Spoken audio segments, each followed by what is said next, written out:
Hey, it's Mike Hambright. Welcome to today's Flip Nerd VIP interview show. Today I have with me Jean Norton, who is she runs Rehabbing remotely, is educating a lot of newbies and new people that want to get into real estate investing, and doing it in many ways by sharing her experiences along the way, which ultimately is the best way to learn, right? So before we get started with our interview with Jean, let's take a moment to recognize our featured sponsors. RealtyMogul.com is an online marketplace for real estate investing, connecting borrowers and capital from accredited and institutional investors. Get a rehab loan fast and close in as little as 10 days. Rates start as low as 9%. We'd also like to thank National Real Estate Insurance Group, the nation's leading provider of insurance to the residential real estate investor market. From individual properties to large-scale investors, National Real Estate Insurance Group is ready to serve you. Please note, the views and opinions expressed by the individuals in this program do not necessarily reflect those of FlipNerd.com or any of its partners, advertisers, or affiliates. Please consult professionals before making any investment or tax decisions, as real estate investing can be risky. Hey, Jean, thanks for being on the show today. Well, thanks for having me. Awesome. So you're down in Austin, beautiful Austin, Texas, right? Beautiful Austin, Texas. Yeah. Awesome. I love Austin. I think I told you beforehand I actually lived in Austin for a couple of years, so Austin's great. We always love to go down there. I bet you hated to leave. It was tough. We love to visit, and every time we go, we say, "Hey, we need to come down here more often." So, but well, tell us a little bit about you, about your background, and about getting started in real estate investing. Because I know it's like me. It wasn't your, you don't have a long life in real estate, and you found your way there. So, tell us a little bit more about that. Well, I'm pretty much a serial entrepreneur. I started with technical consulting for the big companies in Austin on their computers, and I did have a franchise retail store at one point, and then I went back to school and I got my master's degree in technology commercialization. Worked as software product manager for like 3 different software companies, and I decided I was unemployable. I just, and then I went to a real estate seminar, and it was expensive. I spent a lot of money on it, and came back, and I was just determined to make it work. Yeah. Meantime, I blogged about my experiences because I went to the seminar, and this was a seminar out in California. I went back out to California. I got a property. I started rehabbing it, and I would just tell the story on my blog, all the way. Then it took probably about a year for me to get another deal. I don't know what happened. Yeah. There was some shift in the market or something, and I had to kind of think outside the box. Things weren't working like I was originally taught. And so I had to ask myself, how can I get the same results and not follow this exact system? How can I think outside the box? And that's when I started getting some deals in, I was in Southern California, but I moved northern, and I went to Bakersfield, California. Everybody else that I was talking to said, "Man, I can't get a deal. I'm so frustrated. How can I get into this business?" And I had 6 or 7 deals going. And at that point, I just said, well, okay, I'm going to hold a field trip. And I just had a field trip with investors to come to see a different location, the projects I was working on, meet finance people, my contractor, realtors, etc. And it just turned out to be a big hit. They said, don't stop. keep it up. So the better way for you was to not be restricted to your own market, was just to start looking at other places. My motto is, if real estate investing isn't working for you, you need to change your strategy or change your location. Because you can make money in any location in real estate. It just depends what strategy you use. Right. So we'll talk about some of how you do that, because in all honesty, that some of that scares me, of not being able to see a house, being able to commit to it, managing contractors. So I'd like to hear more about that. But let's talk a little bit about your strategy now. Do you go? Are there specific states or markets you focus on, or you're ear to the ground everywhere? I look at the whole country. I see where the spreads are. I see, what's going on where. I'd love to go back to California, but just like Austin, it's hard to touch it right now, based on the strategies that I like to work. Yeah. But for California, Austin, if you want to do buy and hold and appreciation, then that's a strategy. that. But I look for areas that have good profit spreads between foreclosed prices and retail prices. And I use different internet tools that are available to me, most of them free. And I can just pick a city. I might pick, there are some basics like, does the city have a reason for being there? What's the stability of that area? Right. Like Miami, let's just take that as an example. I'm still bullish on Miami because there's a lot of international attention and a lot of international money coming in there. Yeah. In addition, you still have the people who never thought they could ever afford their own house, and the markets are depressed enough now that you can actually clean up a house, make a good deal, make some money. Yeah. I like Chicago right now. I like all of the Midwest, all of the Southeast. You just have to learn how to use the tools to really pick the market, know how to communicate with people so that you know that you're getting a good contractor, a good power team in place. It gets pretty involved. Sure. So how do you analyze a deal without seeing it physically? Well, I depend on Google a lot, and I depend on Zillow a lot, not the Zestimate, but the actual data that comes on, on the, what I'm searching for. Yeah. And if I'm going to concentrate in a particular area, I will find a realtor and ask to be a personal assistant so I can get MLS access in that area. And that, there's no better way than just to have MLS access. Sure. How about the repair side? The repair side is tough. I look as many pictures as I can. Oftentimes I still target foreclosures. And some in Illinois and in Florida, foreclosures may have been sitting there for a very long time, but they may have tried to sell as a short sale before it was foreclosed. So if I dig deep enough, I can actually find pictures of when they were trying to sell it as a short sale and find even more pictures. Now, I have a gut feel. I know that in Chicago, pretty much these 100-year-old houses need to have new electric, new plumbing, just a total rehab. Right. And I walk in thinking, $50,000, $60,000. You get a feel for the area of what is going to be needed, but you still need to have somebody go out there and look at the property for you. Yeah. Get the pictures that the real estate agent are not going to show. And, I love for somebody just to go do a video walkthrough for me. Yeah. And I might have 2 or 3 people do it. And that's easy to do also now that we've got the social media, my social networking. I've got about 6,000 people in my Facebook group. If I come across a deal in Iowa, I bet I can find somebody in Iowa that's willing to check it out for me. Yeah, that's interesting. So, and just because I've been stung a few times myself, I make it a habit to go look at every house that I buy before I execute the contract. Now, it might be a little different for you based on how you're buying. If you're buying through agents or off the MLS or foreclosure sites or auction sites and things like that, where you may have an option period or some period in there. When we're buying deals, if I don't take it right now, it's gone. Right. And so I'll buy it without options. Yeah. Okay. As is. Okay. But okay.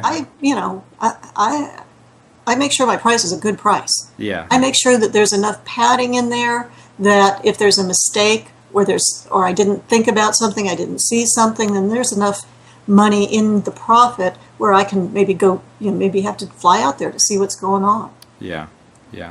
Okay. Surprises. Now that's why in Austin or in California, I would want to be here in Austin if I was going to do an Austin flip. Yeah. Because you don't have the luxury of an oops factor here. It's just a tighter market. Right. Okay. Well, tell us a little bit about rehabbing remotely in the sense of how you educate other people to kind of follow along and learn along the way. We take trips to different locations, and the next one coming up is in Atlanta.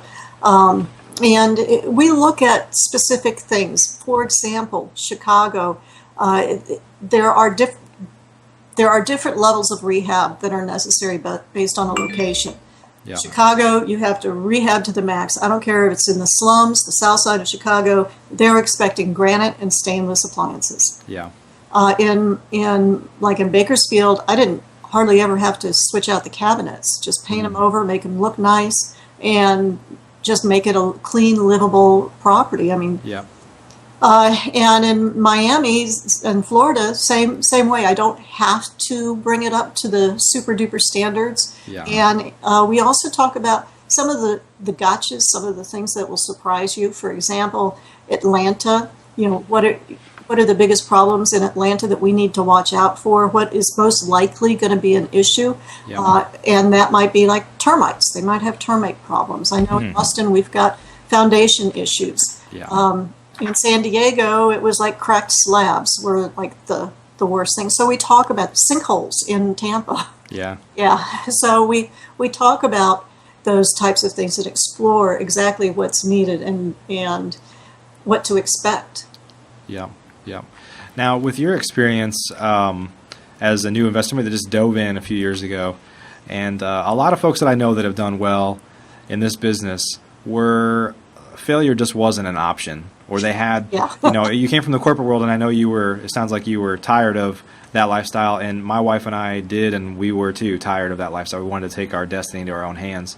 And at the time, we had a less than a 1-year-old son, and just failure was not an option, just flat out. Plus, our opportunity cost was high of continuing to stay in the corporate world, so you couldn't dabble. It's like it had to be, you had to be successful. It just, there wasn't. But there's a lot of folks that struggle to get out of the gate and just, they have an interest, but not backed into a corner enough or committed enough to where they didn't burn the boats, maybe, let's say. But what do you think was the difference for your success, and then what do you think keeps a lot of folks from really ever getting out of the gate? Well, I think I'm pretty hard-headed. Sometimes I hear people say, "Well, my agent told me I couldn't do this." Yeah. Well, I wouldn't accept that. I mean, and even though I do have an agent that will still tell me, you can't do that here, Gene. And I'll go back and I'll validate. I'll talk to other people. I'll find out what's the truth. And yes, for me, failure was not an option. Yeah. Now, I think a lot of people don't realize that if you're in real estate, that if you are a real estate investor, you are an entrepreneur. Mm-hmm. And if you don't fit the mindset of an entrepreneur, you're going to have some difficulties. Yeah. And if you want to be in real estate and are not an entrepreneur, your best bet is probably a buy and hold, rental situation. Right. So that's one of the things that I like to do too, is talk to people and find out where their talents are, what is their mindset, and then just try to find a path that works best for them. Yeah. Are there problems? Yeah. What happens when you come across a brick wall? How are you going to push through it? Can you think of multiple exit strategies? Things like that. Yeah. And what do you think? One of the challenges is you said you went to a boot camp type seminar. Yeah. And a lot of times the seminars are either, in my experience, very narrowly focused. This is exactly how you do this, and that's all we do is this. Or let me teach you 1 million ways to generate leads for houses, and that's just both of one for the narrow focused is dangerous because you need to have multiple tools in your tool kit. The broad strategy is paralyzing because you're like, okay, well, what do I do tomorrow? So and I know you shared a lot of experiences from things like that. What do you tell people, or what do you recommend for folks to not get paralyzed through either of those channels? Just know that the market's always changing. Keep up to date on what's going on. And like I said, if real estate strategy isn't working for you, if it's not working for you, you have to change your location or change your strategy. And you're right. I went to a very narrow seminar. This is how you do it. You follow my system and you will get rich. Right. Well, that worked once. I followed this system and I got, I made money. So and there was no turning back. I really had to make this happen. Yeah. But then I couldn't get another deal. So, okay, what do? I did buy another program that had all these 15 different ways. Yeah. And I looked into them and I dabbled. I sent out some postcards. I, tried to do some of these other things. It's just a matter of always being open and always learning and be ready to adapt to changes. Yeah.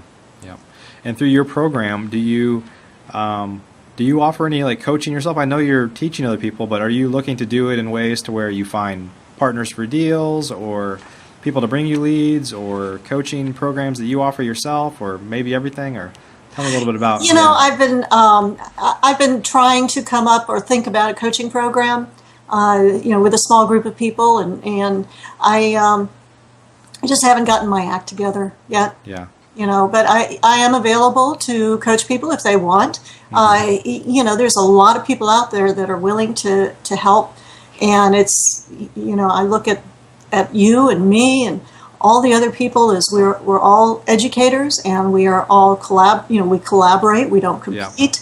Yeah. And, you've got the opportunity, people who are watching this have the opportunity to work with who they know, like, and trust. And, right. And, I'd be glad to talk to anybody if they wanted some mentoring. Yeah, great. So how many of and I'm sure this changes, but the rehabbing remotely, the trips that you do, are you doing those a few times a year, or how often are you doing those? Yeah, a few times a year. I've been in Chicago and Florida lately. I've got Atlanta coming up, and that one's going to be a little bit different in that people will be invited to invest and do projects with us, and that's new. I've never seen anything like this, so I'm really excited about that. We'll see how that one goes, but so that's in April, and then I'm really active still in Chicago and in Florida, so I want to hit those two places again. And do you always is it always in conjunction with you working on a project there, or? Well, when I hold a field trip, that kind of gives me an excuse to go see my project. Yeah. Yeah. I can go anytime I want, right. But, if I didn't have a field trip, I'd probably never see the project. It's more legitimate, yeah. So talk about how you rehab from a distance. I personally have a pretty good system in place here, and it's because I have a great relationship with my general contractor. I've used the same guy on the last 100 houses, and I don't need to. He knows what to do because we're going to do the same thing we did on the last 30, generally speaking. But when you're working from a distance, you're dealing with new people, and you can't see them. Like, talk a little bit about how you manage a project like that. Well, it's, you can. It's wonderful when you've got a great contractor. When I was in Bakersfield, my contractor would go through and he'd be done with a project within, 10 days, 2 weeks. I mean, that was awesome. Yeah. And, there was one time we had to go back and revisit the color scheme that we want. And, there was no problem. Then I went to Chicago and hired a guy that just piddled and didn't do anything, and piddled more and didn't understand the market. And then he finally, left me in a lurch. I mean, that can happen. Yeah. So that can happen even in a market where you do live. It has happened in Boston to me. So so you have to depend a lot on references. Right now, I'm using somebody in Miami that I've never used, but he's highly recommended from multiple sources, multiple rehabbers, but this is the first time I'm using him. And so we'll see how that goes. They send me pictures of color samples, and I send them what I'd like back. And it's a lot of picture taking, a lot of spying. Yeah. You send a spy out there to see how things are going, and that surprises the contractor sometimes. But you got to do what you got to do. Yeah, they've got to know. It's not they've got to know that somebody's watching them, I guess. So. Right, and I think it's really good to solicit the use of a project manager. I mean, it might cost you a few $1,000s to have them just check up every week or so for you, but that way you can when things are going to start to go bad, and you can stop that from happening. Right. And so, what do you do you have a process down in terms of, and do you share that with other people on the rehabbing remotely side in terms of how to facilitate, whether it's agreements with contractors, payments, some checks and balances to keep track? Yeah, I talk about never give a whole lot of money up front. Yeah. And in fact, even in this deal that I've got in Miami, I had to give more money up front than I was really comfortable with. But I still negotiate. I didn't have to negotiate price with this man. I just negotiated what he got up front and what he got at the back end. Yeah. I wanted more reserved in case something went bad at the end. Yeah. And so we talk about that, what to expect, what do you expect things should cost. What do you expect walking in? Walking in that every house needs new paint, new flooring, new, whatever. That's the Right. minimum. Right. And, so you walk in, you have a walk-in budget. And, sometimes you can be pleasantly surprised, but not often. Yeah. Not often. Actually, Right. I do have one right now in Clearwater where I'm pleasantly surprised. The appraiser had actually said, don't even bother investing any more money in this. You're not going to get the return. Yeah. It's like, wow, okay. Yeah. Yeah. So, Great. yeah. So are there, and are you building I know you've built up your network quite a bit. Are you finding deals from other folks? Are you buying from other wholesalers and things like that more than in the past? Like say as your list builds out? Or? I love wholesalers. Especially the ones that have to deal with, the distressed sellers and if they ended up getting a really good deal on a really good property, they are worth their weight in gold. Yeah. They are worth whatever fee they get. I always tell people don't argue with what a wholesaler gets, but generally I've been finding my own deals. Okay. So I'm an internet researcher. So now I don't particularly like talking to the distressed sellers. That's why I leave that to the wholesalers. But mainly what I do is I find a deal and I'll either see if anybody else wants it or, wholesale it off or say, hey, who wants to joint venture with me on this? Yeah. Yeah. So, great. and I think a lot of that is, my blogging. It's been able to, people who don't even know me have been invested with me because I put myself out there and I share, everything, the good and the bad. Yeah. So I've been very fortunate with that. Yeah. Yeah. And so tell us how folks learn more about, I know you have a blog where you have a lot of information and share your stories. So tell folks how to get to the blog and then how they get to learn more about rehabbing remotely and trips you have coming up and things like that. Well, go to GeneNorton.com and the blog's on that site. And you can register for the newsletter, which also gives you a free ebook, which was my first 2.5 years of real estate investing. And a lot of people give me some really positive feedback, that especially as they're learning and they see me go through what they're going through right now. Yeah. So that's GeneNorton.com. And you can register for the weekly calls. I do them on Saturday. And so when you register for those, you will have access to those and the recordings. Okay. And the recordings are at rehabbingremotely.com. Okay. So rehabbingremotely.com. And tell us again the trips you have that are coming up in the short term. I've got Atlanta, April 11th through 13th. Okay. And that would be GeneNorton.com/Atlanta. All right. And then I'm looking at Florida and Chicago at least once, both of those, before the end of the year. Yeah. Yeah. That's awesome. Yeah, weather and all of that has to come into play too. Sure, yeah, especially Chicago, huh? Well, I was not going to step foot there in the winter. It's horrific winter for them. Yeah, that's where I'm from, so Northern Illinois, so I'm very familiar with. So I think what you're doing is awesome. I mean, I mentor and coach a lot of people myself, but I always do it in a way to where I'm just simply sharing my experiences. I don't pretend that I'm all knowing or anything like that, and I think that's the best way for it. It does two things. One, I don't have to make up training that here's how I teach somebody how to do something. I just say, here's how I did it, or I've never done that, but here's how I would do it. Right. And two, I think people learn from hearing about experiences rather than kind of the academic side of here's how you go do this or that. Right. I agree 100%. And in fact, I had one of those deals, the one in Chicago where the contractor just bailed on me. I mean, we ended up getting it done and probably, didn't make the profit we had expected, but, we were glad it was over with. And one investor buddy says, if you don't have one of those deals where you say, I'm glad I got out of that one, then you haven't been in real estate long enough. Yeah. Awesome.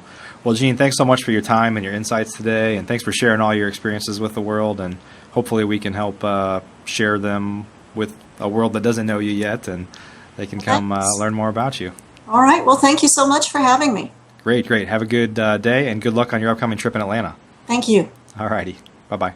Are you a member of FlipNerd.com, the most robust real estate investing platform in existence, where you can find off-market wholesale deals and great vendors literally in your market? You can get access to advice from experts and learn about local clubs and events right in your backyard. If not, please visit flipnerd.com and register for a free account. You can register in less than a minute. It's pretty much the coolest site that's ever existed in the real estate investing industry, so get on over to flipnerd.com.